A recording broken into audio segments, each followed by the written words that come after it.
swear I do not believe it. And they are back on terms.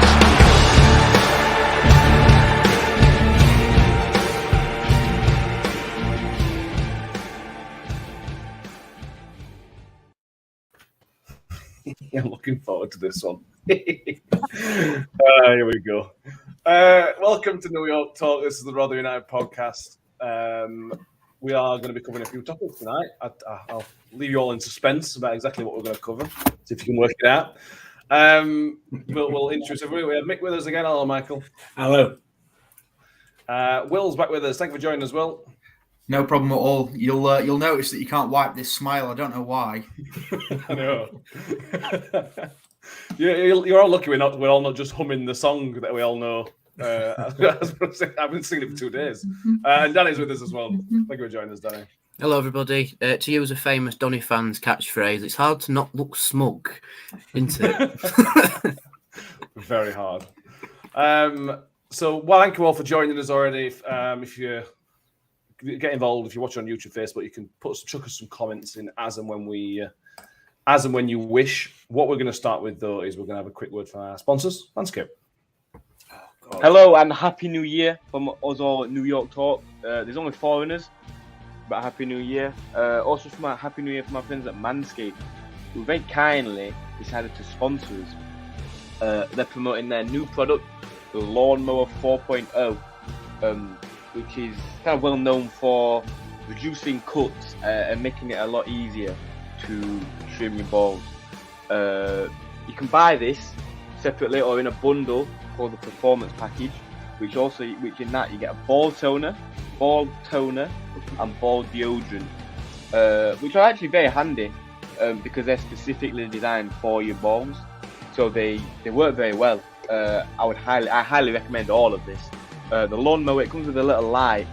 Comes with a little light there that comes on when you turn the razor on. So it's very good. It comes with a little charging port, which is also a little holder. Yeah, I highly recommend it. I use it, and I highly recommend it. You highly recommend it, Ben. You highly recommend that somebody goes to manscaped.com and enters the code NYT for free shipping and 20% off. So that's manscaped.com for 20% off free shipping using the code NYT. And Ben highly recommends it. Every time. We have got to change that advert. It's just horrible. It gets better every time you see it. No, it doesn't. It gets worse and worse. Now, you see, the only thing is that Ben now can't use that shaver because of his wrist. So, he's stuck now, isn't he? Yeah, he is. Every cloud and all that. Oh, brilliant. Baz is with us. Evening, chaps. David Scribbins, when did Ben start shaving?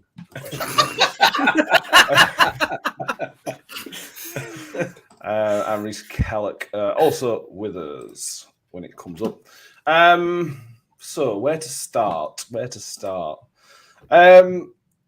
Tuesday night was very, very good. I don't know about you, Danny. I've got bruises all that back of my leg. I got in the right state on Wednesday morning. What a great night Tuesday was. My back were knackered when I got up next day. Well, God, I can't walk. But now we were amazing. I went with my mate from uni, and he says it's one of the best football games that he's ever been to. And he's a Sheffield United fan, so I might be trying to convert him slowly. But yeah, we somehow managed to finesse getting the back row. So we shoved away through everybody, and every single time the goal went in, my mate was down 5 rows of seats, which is quite lucky because he's quite a thin lad. I think if I was to go down 5 rows of seats, there'd be casualties. No, because I'm not exactly light, am I? But no, great day. It made it even better because Chio scored again. Lindsay got his first goal. Wiles scored again, and I don't know how Miller scored from the corner, but that's 2 expert crosses that he's done from that side of the pitch against Doncaster this season. Just exceptional evening. You made some good points there, Danny. Mhm. Yeah, I mean, just listing scorers. That's all. I seem to recall a comment that was passed on the previous podcast. I don't know whether it's on your list of things to talk about, Matt, but we were discussion about the fact that we were only getting goals from Smithy and strikers, and nobody else was scoring, and then Then 5 So, midfielders score. just sort of point that out. It was. I didn't say it was a problem. I was just asking the question, and Okay. we got the answer. We got the answer on Tuesday, didn't we? Absolutely. I think they watched this podcast and Warney had it on in dressing room before the match. Yeah, definitely. This is what these idiots are saying about you. Yeah. The lineup was a couple of changes. Woody dropped out, and Harding came in. Yeah, Harding came in for Reg. Essentially, Matic came in for Wood. Matic played left-hand side of the three, and Miller came in for Shane Ferguson. And it felt like, they'd gone for pace down down wings, to really put them under pressure. And it turns out we didn't need to put them under that much pressure, because it really was a 5-0 game when it was so easy for everybody. I mean, you're absolutely right. The game plan was definitely to use the pace out wide. But I need to get this in while I can, because otherwise I'll forget it.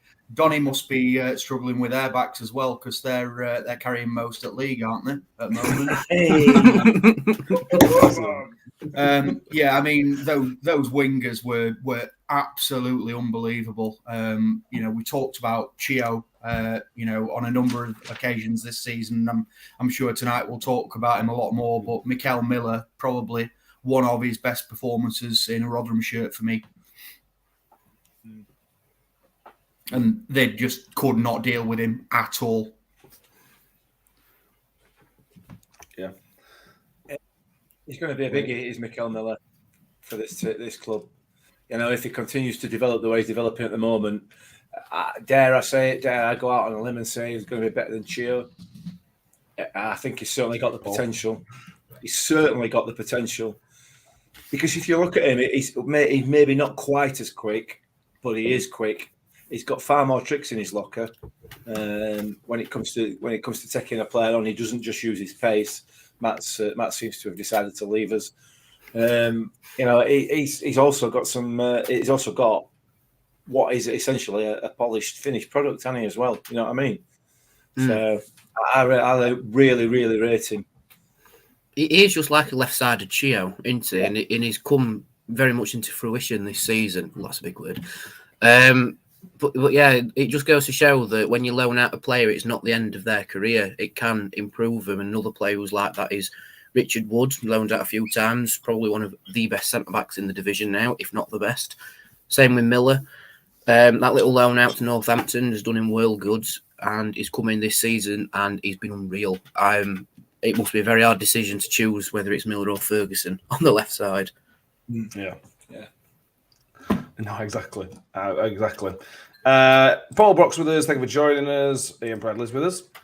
Where are we? Lee McGarry was sure that Ogben is not left-footed. 2 left-footed goals. Yeah, good point.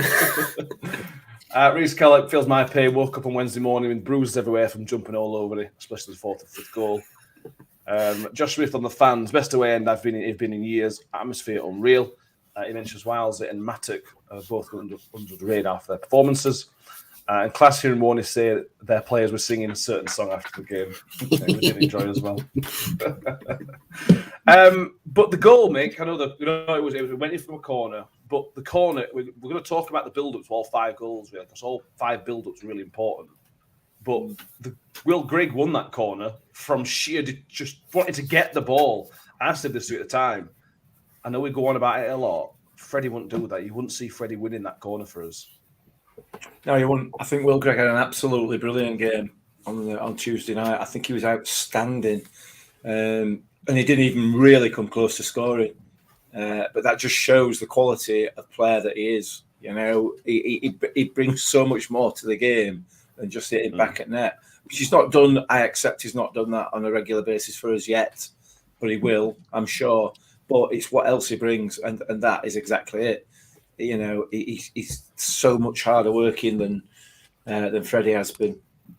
So excellent from Will Grigg. Yeah, I agree. And I know Smithy ended up getting the goal at McDonald's, but that's twice this season we scored directly from corners. You rarely see it ever, and just in twice in the season, so we'll take that. The second goal, again, the build-up play, Danny. I know Wilesley's got himself in a good position, but the build-up play, this one for me, particularly Dan Barlasser, that little jink on the edge of the box to lay out wide, he was sensational, and not along with other people, but Dan Barlasser was absolutely sensational on Tuesday. Yeah, and we're talking about drive to win the ball. Barlasser is exactly the same because he gave the ball away initially, and then took on his heels, and then just went, right, I'm going to win that ball back, won it back, played in Ogbenny, pulled it back, and Wiles smashed it into the far corner. Again, it's a very good team goal, but it just also shows that we've got a very good understanding between the players. Like, we know they're going to work hard to win the ball back, so like, be ready for it. And I hope the critics of Chio not getting assists this season are now starting to eat the words, because he's finding his feet now. He's finding the assist and his goals as well. So, you know, and Warney said that the training with Ogbenny to cut inside on his left more. But going back to Wiles' goal, brilliant hit from Wiles. You know, that's a very mature player for his age to have the composure to hit it first time from the pullback and to still score. So, you know, I wouldn't be able to do that. I'm just saying. I stand it over stand. Yeah, Lynn McGarry, the second goal was a lovely build-up and finish, great vision from Ogbenny and lovely placement from Wiles. Yeah, it's so easy in any of those situations, Barlasser's situation, Chio's situation, or Wiles, to just get a bit giddy and either put too much on it or not enough or whatever. They all stay nice and calm, and that's why they got the goal. Not bad for a long ball physical team, is it? Although, to be fair, for the rest of the half, Will, we just chilled out for a bit. Chill out's not the right way. We managed the game really, really well because we just kept at arm's length, didn't we? We're never, ever in trouble from them. Yeah, I mean, at half-time, I was saying to a few people, I think it was probably the best performance that we'd had in 6 weeks, post probably Cambridge, and that obviously continued into the second half. But I was really, really impressed with the need to not only get one and then just sit back, but then to keep pressing and doing what we were doing. And it caused a lot of issues for Donny. And that's not just because Donny are absolutely dreadful, which they are, and you can clip that as much as you want, Donny fans. You know, we were just scintillating on that night. And first half, you know, as good as the second, I think, for me. Yeah, no, I agree. Mick, before we talk on to us, how bad are Donny? Let's get this out of the way. We'll mention the bad. I agree. How bad are they? Do you think we might play them 3 times this season and it's 13-0? Way to get that in. Where are they really? They're a League Two side at the moment, aren't they? There's no doubt about that. But you know, I'm not going to gloat about it. I'm not going to rip into them because I have. Go on. No, I'm not. I have a certain amount of sympathy for where they find themselves at the moment as a club. Some of the supporters, they've clearly got a band of supporters similar to ours that want to criticise everything. But it's a tough position to be in. It is and we've been there. You know, we've been there quite a few times. I've been there bloody many times. Jeez. But you know, if you look back to 4 years ago when Warney took over, not Ben Wiles because he's not manager yet. When Warney took over, you know, we were in a similar state. We were in a similar state in that in Championship bottom at table, and you know, it was tough. It was really, really tough. But from Donny's point of view, they're bored and they look to be trying to create something that's sustainable, and it's going to take time. But I think they've made the right decision in appointing McSheffrey. I think it's going to take him some time. It's going to take him a good while to build something, but I think he will. It's interesting. I saw some smart-ass comment from a Donny fan about McSheffrey today, saying something about him doing all teams ironing. And I thought, you know what? That's basically just another good human being comment, isn't it? You know what I mean? Yeah. They're saying that we don't need somebody who's gonna do the ironing. We need somebody who's gonna get him, kick him up arse. That's not right. That's not what you want. in this situation. You need to be able to build what we've built, and we're seeing the fruits of that now. We're lucky.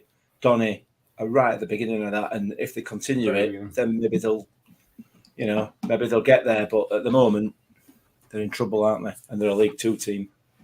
So, yeah. I mean, I will just interject with, in terms of how they play on the pitch and conceding goals, I would rather eat a scabby donkey than watch Doncaster Rovers, because they now have the record home defeat and the record away joint record away defeat this season, because they got beat 6-0 at Ipswich, and now they've been beaten 5-0 by us at home. So it's not great watching for Donny fans. And like I say, Mick, I do have an element of sympathy for them, because they are in the same position we were, 10, 15 years ago. And they're trying to build, they're trying to build the same ethos that we've got with Warney. So to see Donny fans openly criticise a manager who wants to have the whole good human being element, it's like, lads, look what's happening down the M18. That's where you want to be with that sort of manager, and it takes a lot of time and effort. But I think they will get there eventually, just not this season. I think this season is reevaluate. Right, where are we? Right, we'll try and go again next season. Yeah, absolutely. I think without making this a Donny thing, I think a lot of Donny's problems are off the pitch more than on it. You say that you think they're going to rebuild, but I think they've signed 6 loan players. So if they do go down to League Two, they've got to then rebuild a squad again. Can they do that? Is that the right manager to do it? He's going to get the opportunity to show that, isn't he? But worrying times for Donny for sure. Yeah. Ian Bradley, I'm with Ian. Let's just remember that when we've been away with Donny in the past, not so distant past, it's the then cheers as a man. Oh, screw that. They hit us with a passion. That's what makes it so damn funny.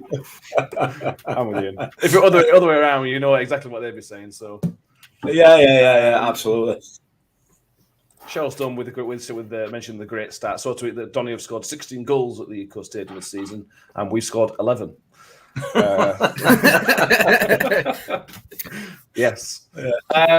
Second half sort of continued how the first half ended, Danny, but in a positive way. We were still comfortable in the game, just holding them at arm's length, and then came the third goal, which again was fantastic build-up. It went fairly long to Smith, but the touch and takedown were brilliant. To pass it on were brilliant. For White to pass it on were brilliant, and the turn shot from Chio. Boom! There we go. Yeah, like we say, at the end of the first half, it was very professional, keeping them at arm's length. They were still trying to swing for us, but it was like the big box against the little box. They've just got the hand on the head, just keeping them at bay. The same in the second half. I mean, Donny did kick on a little bit in the second half. I think they did have a bit of a talking to, shall we say, at half time, and they did improve a little bit. But our third goal just killed it off, like you say, with Smith's take down, the more or less straight line pass between 3 players across the edge of the 18-yard box, and then Chio with his little step inside and an absolute rifle with his left foot.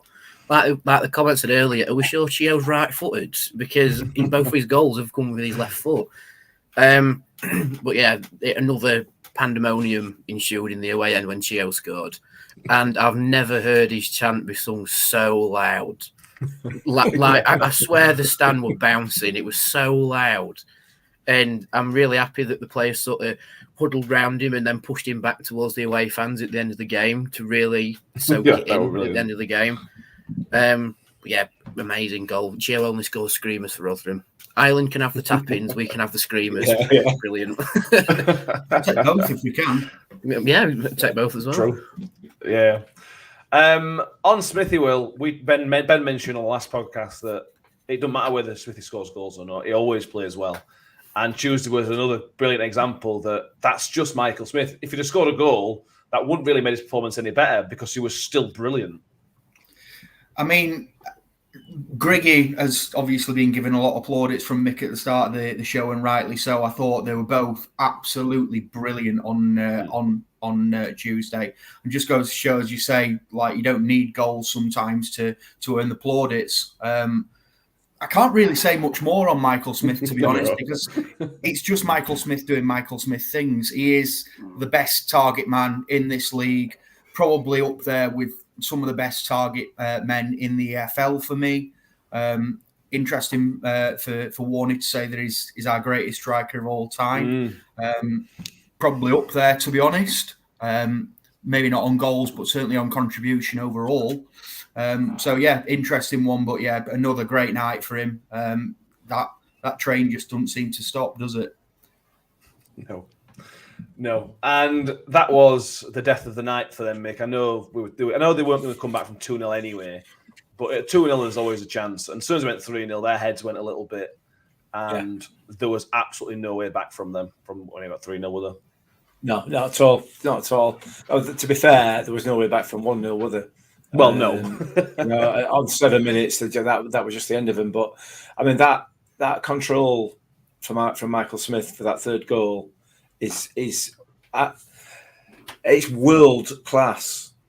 It's absolutely world class. That ball has come from a free kick on the edge of our box. It's travelled 80 yards. And he's took it down on his chest, and when it's hit his chest, it can't bounce more than 6 inches from his chest. It's just phenomenal skill. It really is, and yeah, what a player, man! From Bury's bench to well, like Will's just said there, possibly one of the best target men in the EFL. But yeah, they were dead and buried at that point, Donny. Dead and buried. Yeah.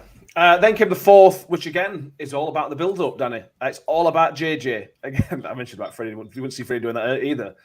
You probably won't see Greg doing that as much as well as JJ did. But to have that energy and that enthusiasm to just get at it was just, again, sensational.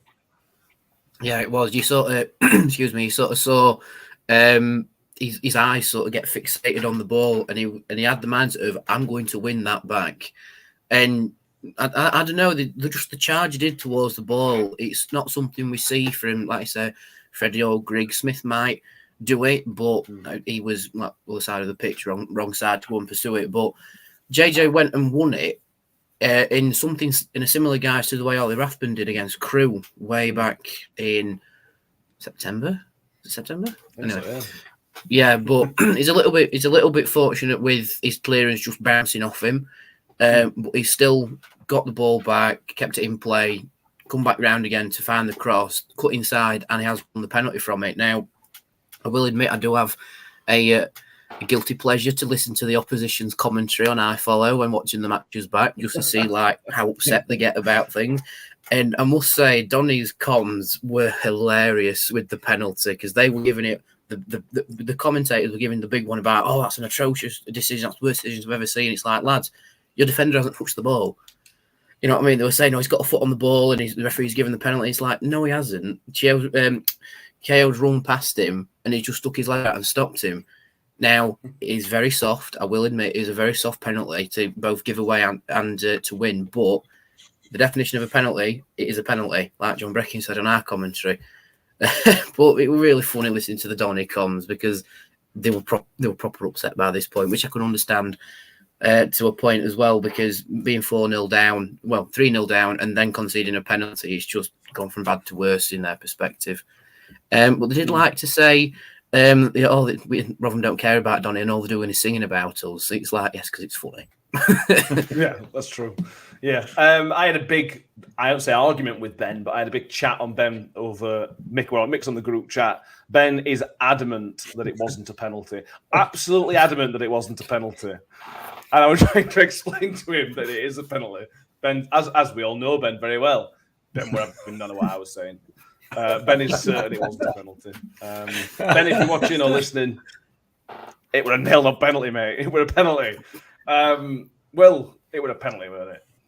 I mean, at first, I thought it was really, really, really soft, if I'm honest. I did at first. But having watched it back, yeah, it's nailed on. Like, it's, yeah, there's no way you can't. Yeah, good. Yeah. I'm glad we're all in agreement against Ben. That's what I like.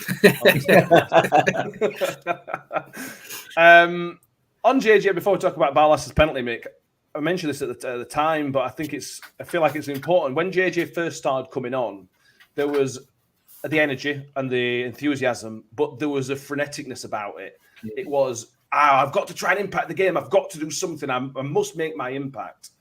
And I feel like that's chilled out a bit. I feel like he's calmed down a bit. And he's still making those important runs and still has the energy, but he's not running around like a headless chicken anymore. He's in over a very short space of time.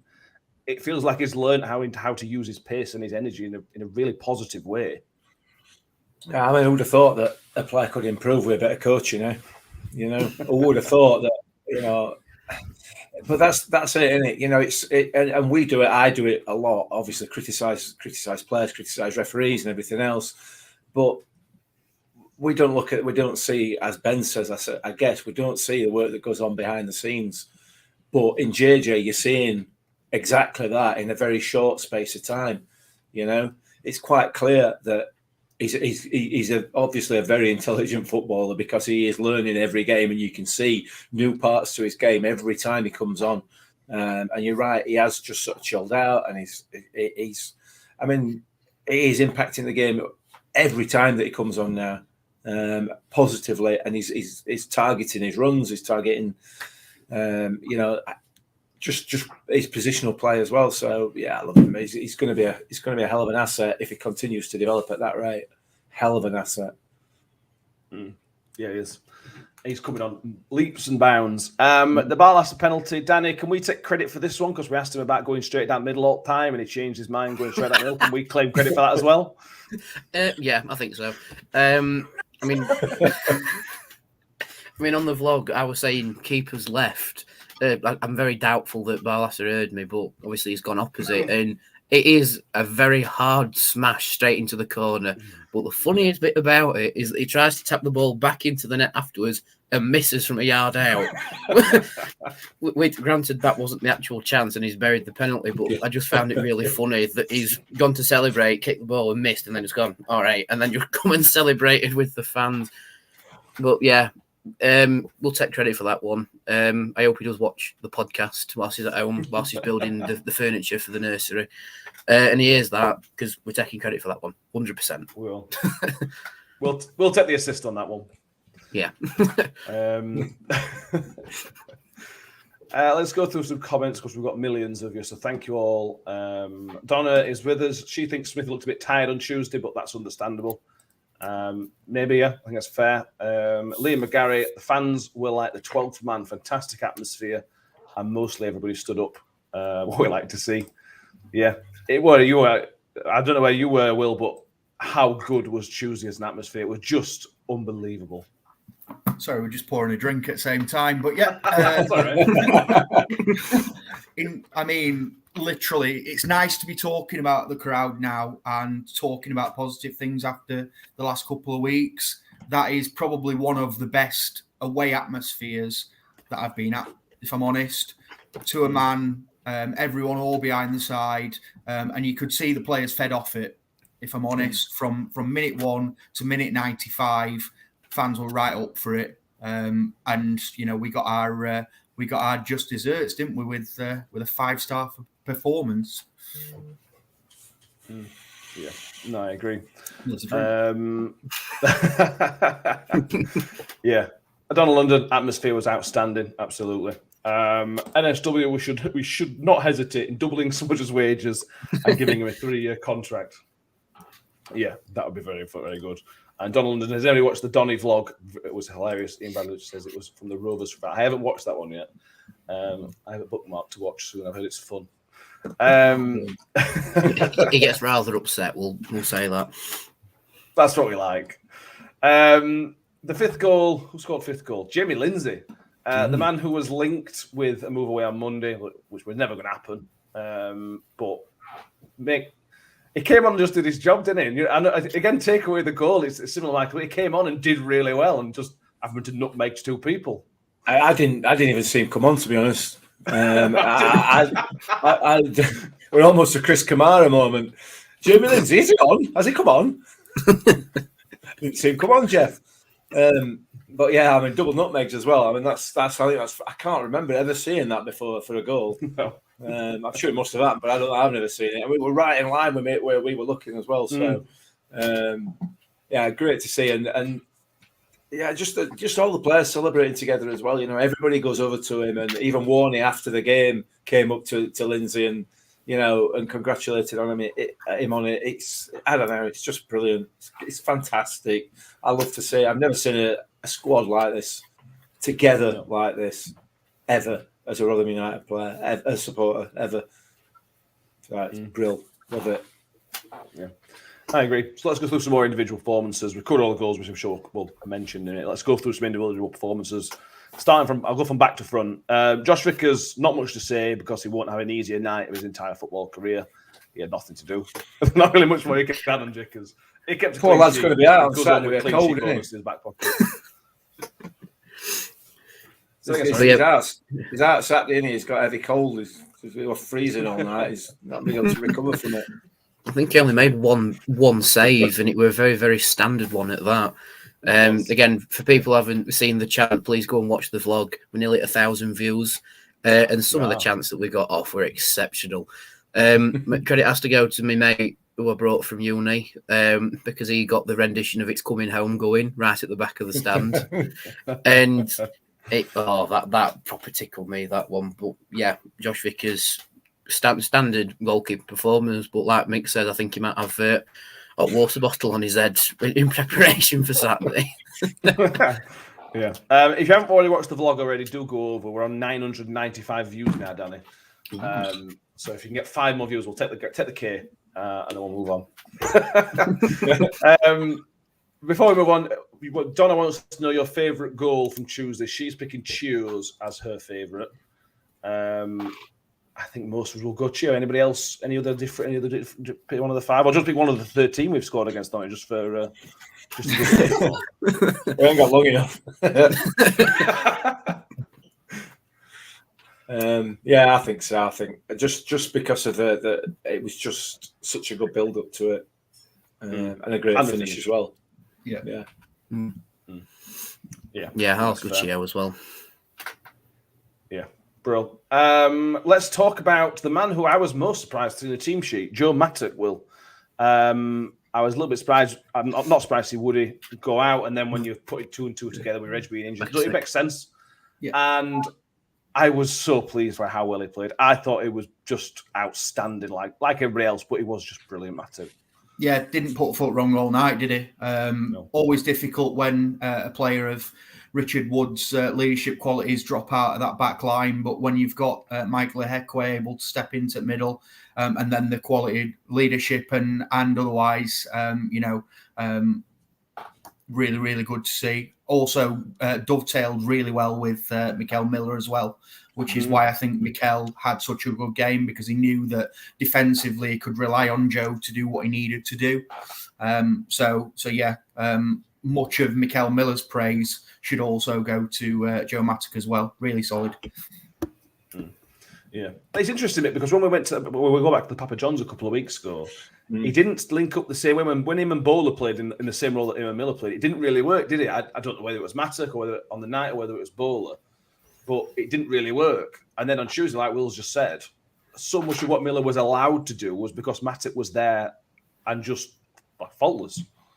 Yeah, but he wasn't there when we played in Pizza Trophy, was he?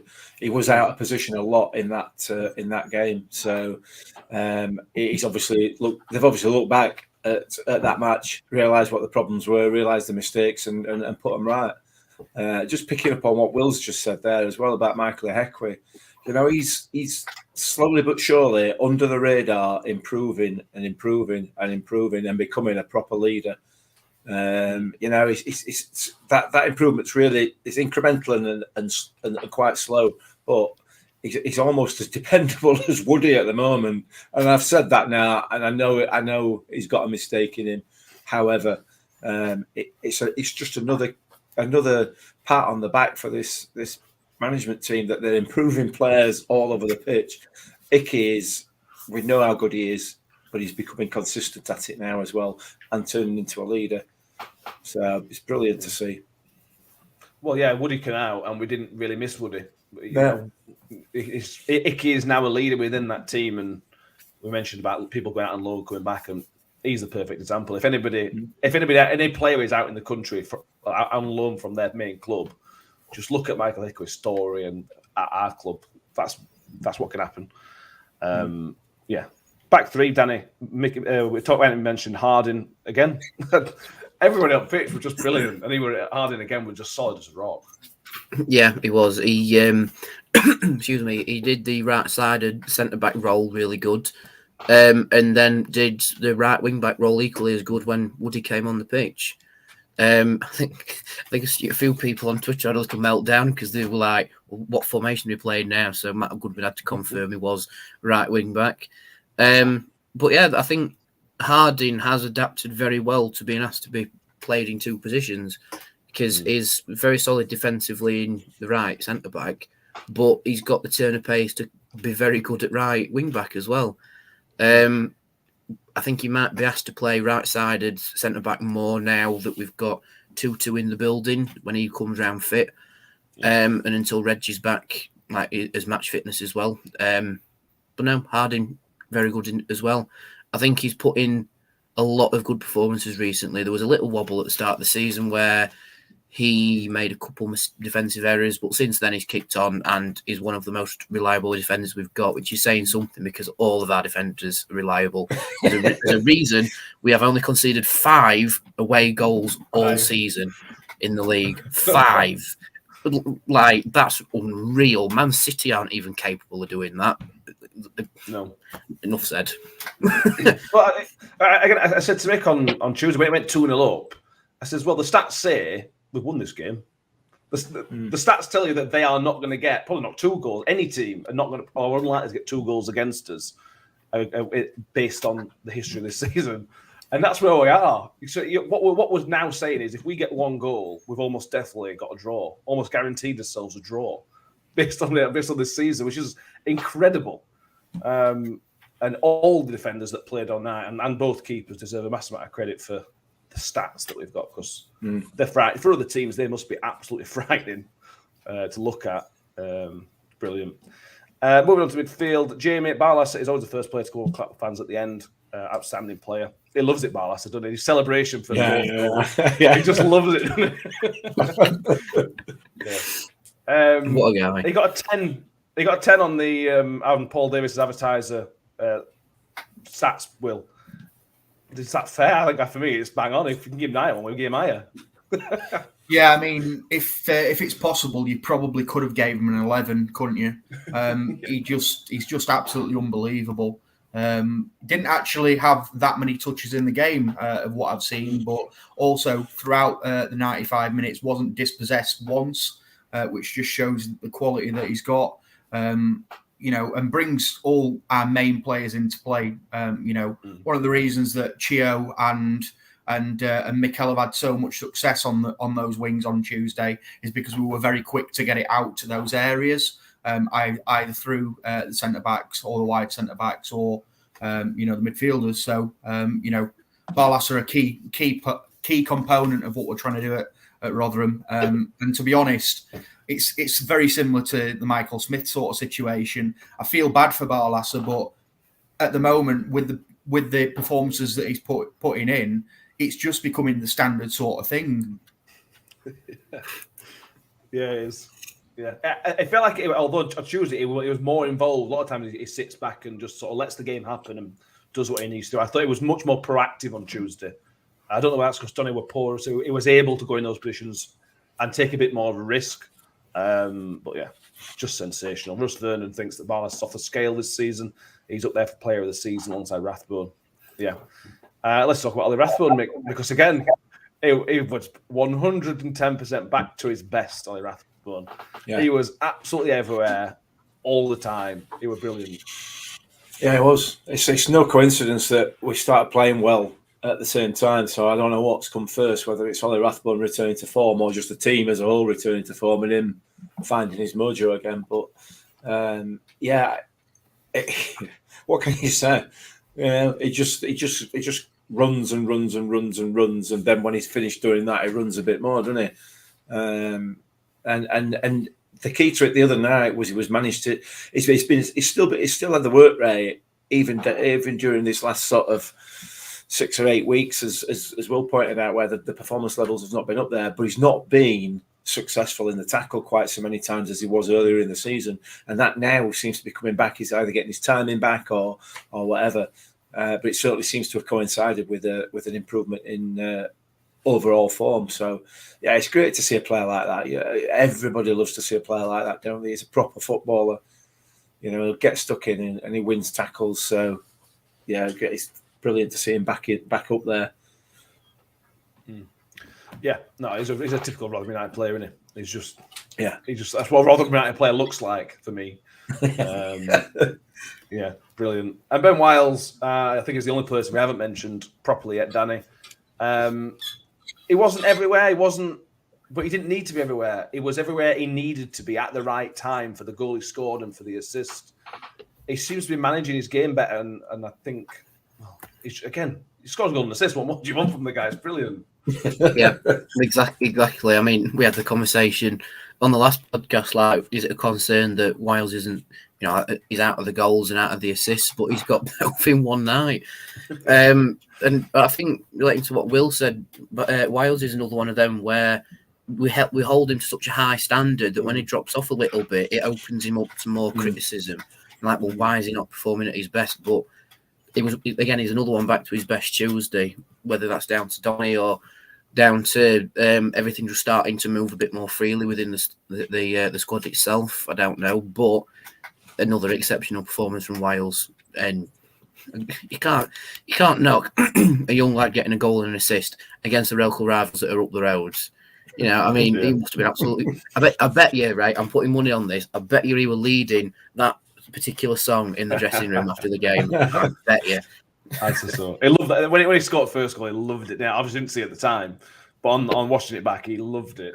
Absolutely loved it. Yeah, he did. The only person left to praise, Will, is the manager. We've gone through everybody else, but I think we should reserve praise for Paul Warne, because the selection was spot on. The way he asked them to play was spot on, and all three substitutions were perfect. It was just brilliant management from all three coaching staff and beyond. Yeah, got it absolutely spot on. Not really much more to add on that, to be honest. It's a ground that's haunted Warney a little bit, apart from obviously the 6-0 drubbing in Pointless Pizza Trophy. But he got it absolutely spot on Tuesday night. And, I said before the game, actually, that it could be a night where if we didn't score early, it could be quite frustrating. We did score early and then we reacted. And that's down to not only how we were set up tactically, but also in terms of the changes that we made as well. So congratulations to Warney and his staff. Brilliant. Yeah. Where Ollie Rathbone was, where is it? Donny. I think Ollie was very lucky to score. Yeah, very lucky. That save from the keeper in the first half was a brilliant save. Yeah. Jamie, the EFL team of the week is just going to be Rotherham United. So, yeah, that's fair. Yeah. We've got a comment up here from somebody saying this is the best team they've seen. J-Boy, best Rotherham team in my lifetime. Yeah. It's going to be a lot of people who are a lot older than me that are going to be not far off saying this is the best team, assuming we achieve what we want to achieve. It's all about achieving what we need to achieve. If we end up finishing fourth, it's not. This team can win the league. Let's hope they do. Let's really, really hope they do. Anything else from Tuesday? I don't think there's any sort of many incidents away from the goals, is there? I think the one thing that we need to pick up on. Do you remember the season when Doncaster were on the verge of going up through the playoffs and we were on the verge of being relegated, and they sung a particular song in the stands after they won a game, and then we've now turned it back on them? The absolute audacity of our fans is exceptional to do that. That was fantastic. Yeah, that's my last thing from the game on Tuesday. I've just got one thing to end it, if I may. Go for it. Donny get battered everywhere they go. Yeah. If you've not been singing that for the past 2 days in your head or out loud, I don't think you're a Rotherham fan. You've got to sing it for 2 days. My mum's really upset with me because I just walk around the house just humming it, and she's like, "Can you stop humming that bloody song?" I'm sorry, it's in your head. Brilliant. Yeah, a brilliant performance, a brilliant night. 99% of fans were amazed. The atmosphere was sensational. Soak it in. They'll not very often beat your local rivals by 5-0 in a meaningful game. The Papa John's, I know we won 6-0, but it was the Papa John's. We may never see that again. Beating our local rivals 5-0 in their own back garden. Soak it in. Soak every minute of it in. Go back and watch all the vlogs. Go back and watch the highlights again. Just enjoy it while you can, because, like I said, who knows when it'll happen again. Speaking of the vlog, we've now hit 1,000 views on the vlog. There we go. Yes. There we go. Could happen again in a couple of weeks. Next week. Well, whenever it is. Next Saturday. Is it next Saturday? No, next Sunday. Never mind. Yeah. Oh, Sky Sports. Yeah. So let's mop up some other stories before we move on to the Accrington game. 2-2 has been confirmed. That was confirmed on deadline day. That's a loan until the end of the season, but from what I understand, he won't be with us in training until Monday or Sunday or Monday next week. So he won't be in contention for Saturday. But Warney's called him essentially Ogbene, the same player. So that's exciting. That's building up quite a lot. No pressure. But that's really exciting. The other transfer news was that Jamie Lindsay was linked with Portsmouth. The rumours are they put in an unofficial bid, which was essentially laughed out. I was talking to them at the Portsmouth end, and my understanding is the money they were thinking of offering was less than what we paid for him, which weren't a great deal. So they would have been laughed out of any conversation. And the other one is quite today that Warner has confirmed there was a loan offer for Freddie on deadline day, and we weren't interested in a loan, which I found quite interesting. I thought we would be happy to get rid as long as the finances allow. So that's quite interesting. Danny, is that everything covered all transfer news? Yeah. Yeah, I think that's everything. The one update that we have got is that Georgie Kelly scored his first 2 goals for the club in a practice game today. And his header was set up by Mackenzie Warren as well. So son assisting, new signing. You can't write that, really, can you? No, exactly. I mean, as about this, Andrew Kelly, it was his daughter's first ever away game. What a game! What a game to pick. Brilliant, absolutely brilliant. I hope he's told her it's not like that every week. Yeah, that's amazing. Yeah, brilliant. So yeah, there we go. That's main dimensions. Georgie Kelly. That sort of brings us nicely onto Accrington, really. It's going to be tough, mate. Accrington are one of the toughest teams in this division in terms of how they set up, how difficult they can make the game for you. They've proven twice already this season that they can make life difficult for us.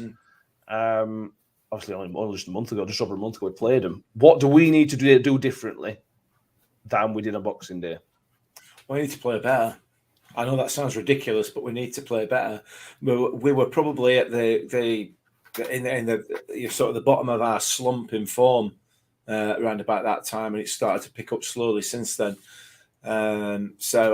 Listen, they are, as you quite rightly point out there, they are a very, very difficult side to play against, but we are more than capable of turning them over. And we owe them. They beat us twice this season. We're not going to be beaten 3 times by anybody this season. It's not happening. It's not happening at all. So if we can play to the level we played up on Tuesday night, which is getting up towards where we were when we were battering everybody every week, then we should be all right. But tough team. Tough. It's going to be a big ask on Saturday. Yeah, it is. Well, am I right in saying, you may know better than me, I don't think they've made many signings in the window. They made a couple of signings, but it's going to be not far off the same team we played on Boxing Day. So there's going to be no surprises from what I can tell. Yeah, no huge signings in the building as far as I'm aware at Accrington. I know they've just signed a young kid who's been on Wednesday's books. So I don't know whether he might get a game or potentially off bench. But yeah, I'm not too sure on what they've signed. Not too concerned though, because I don't know whether this has been put out there, but our home form is one of the thing that's lesser talked about, and we're actually 16 unbeaten at the moment, which didn't actually realise we'd gone that far. So we've not lost at home since Fleetwood, I believe. So if we can play to what we can do, then I'm sure we'll be absolutely fine. They're they're aside from my notes that are going to play quite direct, looking for Colby Bishop, and the stats suggest through Opta that this is going to be a game of the third and the fourth most direct teams in the league. That's not to say that direct isn't a good thing. Obviously, has been quite good for us this season. I think we both know, well, everyone knows that's watching this, that they're going to be really well organised, really measured on the ball. They'll try and slow it down when we're trying to get the ball forward. And they also like to get quite a lot of shots off. So they've had the most shots outside the area in the league so far, and the third most shots inside. So expect a few shots on Saturday. Yeah. It's a bogey. It's not a bogey save because I think we've only lost once in the league ever to them, which were Boxing Day. So they're not really a bogey side. It's just our most recent 2 games are very, very difficult. Danny, it's difficult to say what you change really because we won 5-0, but we are going to see a couple of changes. You'll probably see Woody come back in, and for me, you'll probably see Matic drop out. Woody back in centre, Icky to left. Yeah, I think so. And then Harding on the right hand side again. But yeah, I think that's the basic way we need to set up. I mean, on Boxing Day, we didn't really play like absolutely atrociously. We just played like below par to the bar that we've set ourselves this season. And then Accrington snatched the goal and they've won the game. But I think this time around, first goal is crucial. Whoever scores first will win the game.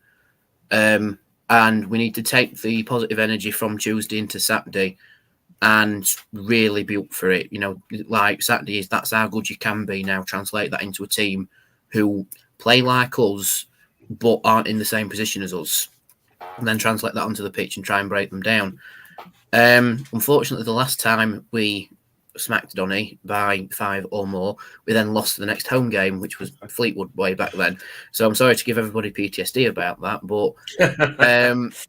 but yeah, we really need to concentrate on ourselves this time and concentrate on our own way of playing because we know what Accrington's about. We've played them twice already, and their setup isn't vastly different. If anything, it's more or less bang on similar to the last time we played them, other than the 2 signings that they've made. Again, just concentrate on the game. It doesn't matter how many we score as long as we score more than them, I think. Yeah. No, exactly. Yeah. Their last win was against us. They haven't won since they beat us. They drew to Shrewsbury, drew to McDonald's, drew to Sunderland, lost to Ipswich, and they've just drawn to Morecambe. Which will look well. It's a derby for them. They're nailed on to win 1-0 then, aren't they? Brilliant. Yeah. There seems to be some symmetry about our season this year, so yeah, probably going to lose. Any other changes, Mick? I said Woody's going to come in almost certainly.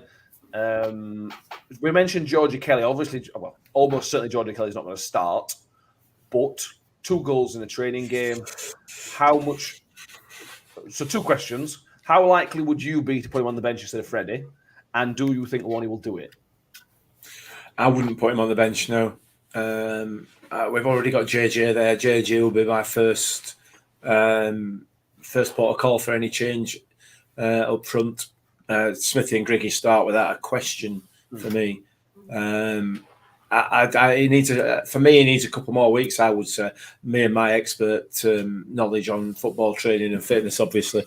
But I mean, he's not played since November, has he? He's not played a competitive game since at least November, possibly earlier. I don't know how they did in the cup, Bohemians. So he's going to need some time to get up to speed. Maybe he gets on the bench for the next game. I don't know, but ease him in. Why do we don't need to rush him, do we? There's no need to rush him. My question is more of would he be more useful on bench than Freddie? Is that the question? Well, yeah, I agree. I agree. JJ's first up for me. I agree with that definitely, but I guess he probably would. We've got to be careful with Freddie. We've got to be careful. He's staying while the end of the season, no matter what. Now, I don't know where the loan window is, whether that's now shut or what. I don't know. Yeah. All shut.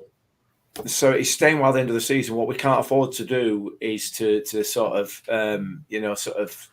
oust him from the squad, oust him from the group, He needs to be kept in there because it's right. It's the right thing to do. But not only that, you start having, if that happens, he's got friends in the squad. It starts to create a little bit of unrest. So we need to treat him right. We just need to treat him right anyway, for God's sake. Whether it has an effect on squad or otherwise, we need to be treating him right, don't we? So no, he stays on bench for me for the time being, until Kelly's fit, and then we'll have another look at it. And at the heart of this, there is still, a League One player that scored, I think, 12 goals this season already. Yeah. So if we need a goal, we've got to look towards players like Freddie to get those goals for us. He's got now a point to prove because he'll want to be playing as high as he possibly can post the summer. Obviously, that's not going to be with Rotherham United unless he has a massive change of heart. So give him, if he wants the opportunity to do that and he's happy to graft, I'm happy to see him on pitch personally. I think at the moment Coyote's probably ahead of him because of how hard he's worked, and I think he spoke previously about him relaxing. I personally think it's a case of Coyote now knowing that he's good enough to play in this Rotherham United side, having the confidence to know that actually I'm good enough to play at League One level, and I'm doing it on the pitch, and he's letting his football talk. So two great options, aren't they? And I'm sure, I know Kelly will be as well. Good luck, Warney.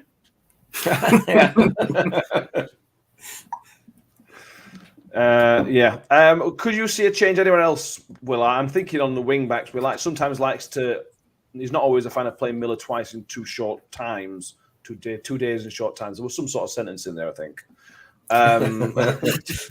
Would you be surprised to see Ferguson come back in?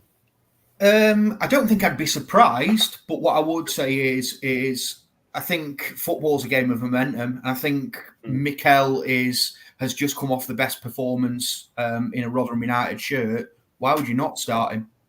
Unless he's picked up some form of knock, which is possible. Yeah. Personally, I would play him for the first 60 minutes and then give Fergie the other 30 and play Fergie on Tuesday. But that's just my opinion. And as Ben famously says, I don't see training. I don't know what happens behind closed doors.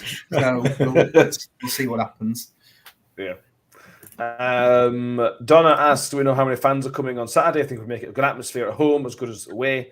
We can keep the team motivated. Accrington won't bring many. It might be a few hundred, 200-300, something like that. They're a growing club, but they are still at the sort of bottom end of where they want to be, I think. But the home atmosphere has been pretty good over the past few weeks, to be fair. Longer than a few weeks. So hopefully that continues. And why wouldn't teams from 5-0 out of the home atmosphere not continue to be amazing? Another topic from the transfer window is from Shellstone, which is an interesting topic. What about Warney's comments about players being tapped up? Do we think that could have been Lindsay?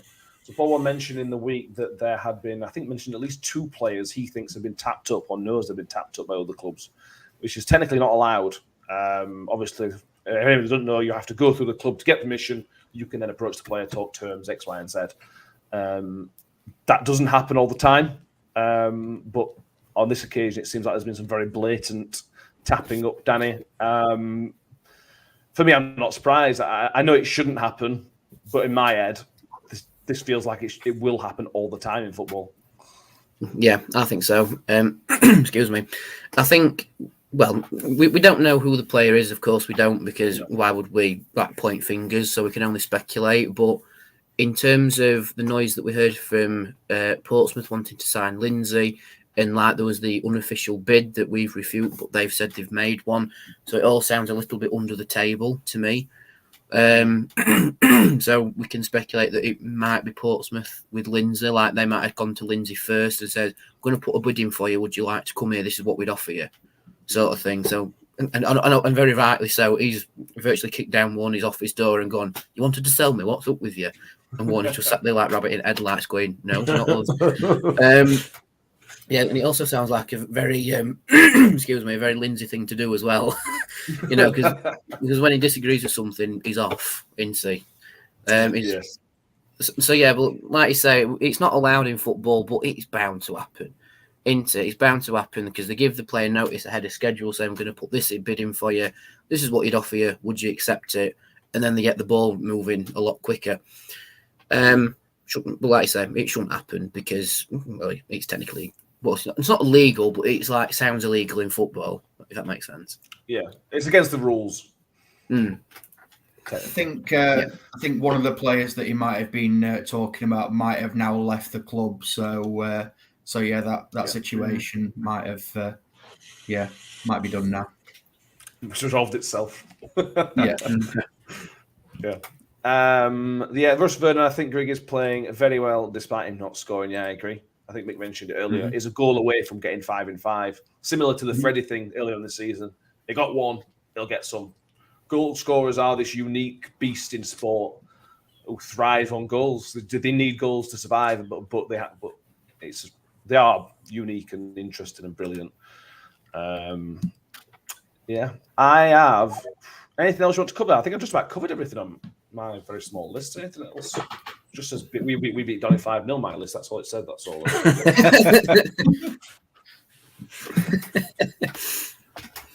Any more for any more?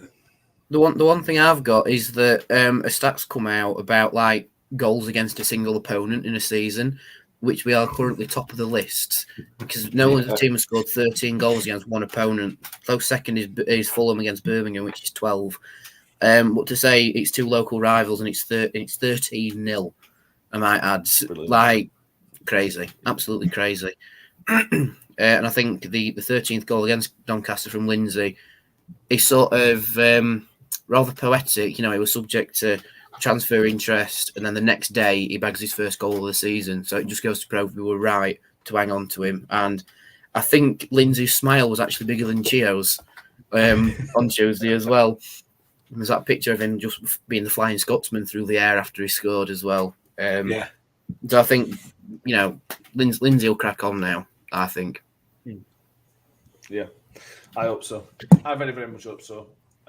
Will, Nick, anything else? Not from me. Not from me. Is there an echo in here? Hey. It's been a pleasure with this episode. I really, really enjoyed it. I hope everybody's always watched and listened. I hope you enjoyed it as much as we have. Because Derby's always good, aren't they? If you are watching on YouTube or Facebook, make sure you subscribe to the YouTube channel if you haven't already. We're keeping up to 500. We can get there soon. We would appreciate it. By the end of the season, it would be amazing. We will be back on Sunday evening live on the YouTube channel where we were looking back at Accrington and we have another game to look forward to as we make our first ever visit to Plough Lane against Wimbledon. If you're on iTunes again, make sure you subscribe to iTunes, Spotify, wherever you listen on your podcast, make sure you subscribe there. Thank you for all your feedback. I know Mick spoke to a few people the other day about the podcast. Danny spoke to a few people who really enjoy it. Thank you, everybody. We do really appreciate it. And we hope to continue doing some decent is the word I'm aiming for. Not amazing, just decent. I think you're setting bar a bit high there, Yeah, let's let aim for the stars. Thank you, everybody. Thank you, Michael. It's been a pleasure to have you with us, as always. Baz has just put a comment in that you have not done this, Matthew, this time, and we did it for everybody switched off now. That's a problem. We did it for Donny game. I think I said 4-0. Did we say 4-0, Will? Was that the one that me and you both said 4-0? That was Crew, I think. Crew, was it? Well, half and half. I haven't written down the Donny predictions if we did them. All right. Go on then. Give me you probably have, but you can't read your own writing.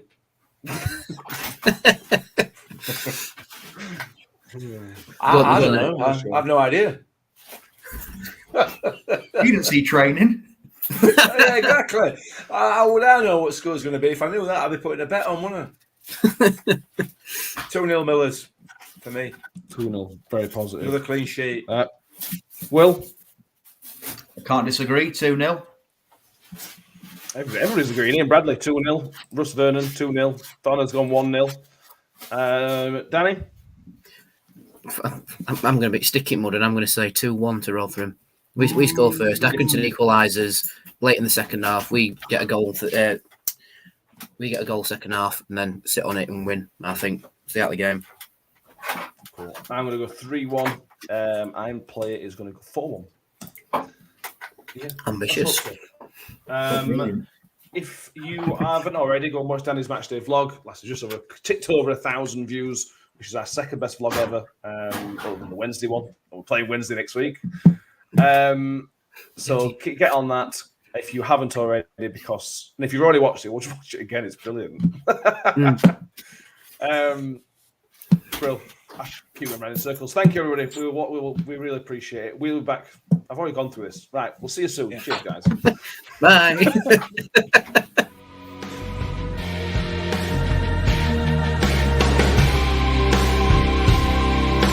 Freddy's on one-on-one. Freddy's turning shoot. Can take a shot.